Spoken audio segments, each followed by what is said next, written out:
Good morning, children. Today I will start the new lesson. I have already started part second. I will teach you today in heredity and evolution, class 10 biology. So in the previous class I have already explained you what is heredity. Let's recall what is heredity. Heredity means it is the process of transmission of characters from one generation to next, or from parents to their offsprings. Now in that I have explained you different terms which are involved in the heredity chapter, that is what is genes, what are the chromosomes, and what is genotype, what is phenotype, first filial generation, second filial generation, and so on. So these are the terms you have to remember while studying this chapter. So I want to recall that genotype. What is genotype? Actually it is the description of genes present in the organism. Whenever any organism, they are inheriting the genes from their parents, so these genes which are present in that particular offsprings or organisms, they are called genotype characters. And phenotypes characters means which are visible in the organism. Sometimes the characters are not visible, but sometimes the characters are visible. So those characters which are visible in an organism is called the phenotype. And Gregor Mendel, as I have also told in the previous class, that he did the experiment with the Pisum sativum, pea plant. He crossbred the different characters of the pea plant and he got the progeny or the hybrid of that characters. And today I will tell you about the laws of inheritance which he did by his, or he gave the theory by his by doing his experiment in the pea plant, that is Pisum sativum. So inheritance is actually the transmission of genetically controlled characteristics from one generation to the next. So whenever there is a characteristics or the traits are transmitted from parents to their offsprings or their children, so this transmission of characters from one generation to the next, this process is called inheritance. And Gregor Mendel, who was a biologist, he was a scientist, he gave the two laws of inheritance.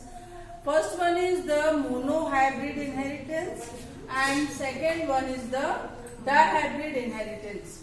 So in monohybrid inheritance he called law of segregation, and dihybrid inheritance he called law of independent assortment. So what did he do in the law of monohybrid inheritance or law of segregation? So he took the one pair of characters of the pea plant, and what was the character? The character was the tallness of the plant and dwarfness of the plant. So he indicated the tallness of the plant by capital T. I have already told you the dominant characters are always indicated by capital letter, and dwarfness or the recessive character is always represented by the small letter. So here tallness of the plant is indicated by capital T, and dwarfness of the plant is shown by small t and small t. So the gametes which are produced in this pea plant, that is tallness, is 2 capital T. This one and this. And dwarfness characters were small t and small t. So these were the gametes. And when these gametes were crossbreed, then what happens? What did he get in the F1 generation, first filial generation?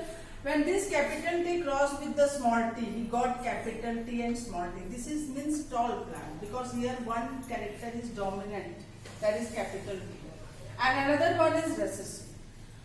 Now again he crossed the same capital T with the small t, that is tallness, with the small one character of the dwarf plant. Then also he got capital T and small t, means here also capital T is dominant and small t is recessive. So here also the plant produced will be tall plants. Now in the third you can see the second gamete from here, if it is crossbreed with the first one of the second dwarfness, so here also we can get the same character, that is capital T and small t. So here also we can say that it is also tall plant. And in the last capital T again crossed with the gametes with the small t, that is dwarfness. So the next character he got was again capital T and small t. So here also the plant was tall. So what do we conclude from this? Whatever the hybrid plants we got in the F1 generation were all tall plants.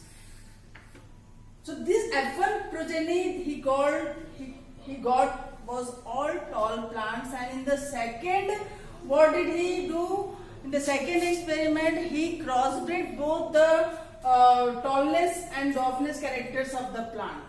So in the second generation, when he took the characters, the gametes of the tall and dwarf plant, that is capital T and small t. Capital T and small t, because in all that he got the capital T and small t, that is one dominant character and one recessive character, here also both. So here if we take both the gametes, that is one capital T and one small t. So here also two gametes are there. This is the product of the F1 generation. So when F1 generation were crossbreed among themselves, so the gametes produced were in the first, the gametes were capital T and small t, and in the second part also the gametes were capital T and small t. Now he crossbred both the gametes of the whatever the products of the hybrid plant he got in the first filial generation. So what did he get when he crossbred the capital T with the capital T, means two capital, or we can say two dominant character he got. And two dominant character means it is already tall plants he got. In the second, again capital T is crossed with the small t. So what did he get? One capital T and one small t, means one dominant character and one recessive character. But here dominant always shows its appearance, I have already told you. So here capital T means here also the plant will be tall plants. And in the third, what did he, in second part of the first gamete he crossbred with the first of the second, means small t with capital T. So here also one dominant character we can see. So one dominant character means here capital T and small t. So here we can get the plant which is also tall. So three tall plants we have got. Let's see the fourth one. Fourth one is small t here and it is crossed with the small t here. So both are recessive character. Here no any one character is not dominant, means both are recessive. So both are recessive means the small t progeny will be formed, means small t is their recessive character and it shows the dwarfness of the plant. So in the second generation here, what do we see? That all the plants were not tall. 3 part of the plants were tall and 1 part of the plant was dwarf plant. So what ratio we get? Means tall plant he got 3 and dwarf plant he got 1. So his ratio was 3:1. This is the result of the crossbreed of the means first filial generation, whatever the plants produced in the first filial generation when they were crossbreed among themselves.